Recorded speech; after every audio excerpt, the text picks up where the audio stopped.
بتصلي، محافظ على الفروض، بس لسه عصبي ولسه بتغلط، لسه قلبك مش مطمن.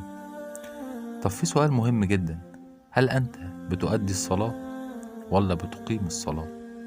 على فكرة في فرق كبير. اسمع الحلقة.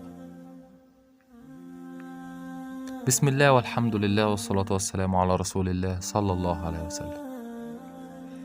ربنا ما قالش الذين يؤدون الصلاة، قال الذين يقيمون الصلاة. إقامة الصلاة يعني إيه؟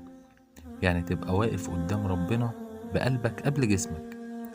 احنا ساعات بنصلي واحنا بنفكر في الشغل وبنفكر في الموبايل ومستنين نخلص بسرعة فنخرج زي ما دخلنا.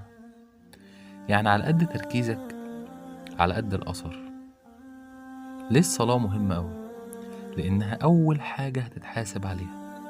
لو صلحت صلح باقي الأعمال. طب أعمل إيه عشان صلاتي تتغير؟ هقولك تعمل إيه. توضأ بهدوء مش بسرعة، وقبل ما تكبر اسكت ثانيتين، استشعر إن دي ممكن تكون آخر صلاة.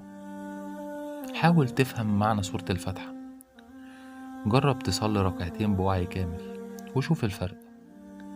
الصلاة مش مهمة في يومك، الصلاة هي أهم حاجة في يومك. هي الوقفة اللي بترتب روحك، هي اللي بترجعك على المسار.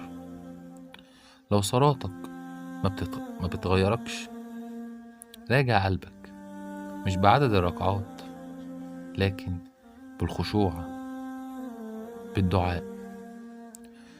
في النهاية ابدأ من النهاردة صلي صلاة مختلفة، مش أطول، لأ، أصدق. واكتب لي في التعليقات هغير صلاتي، وشارك الحلقة مع حد محتاج يرجع يحس بطعم الصلاة.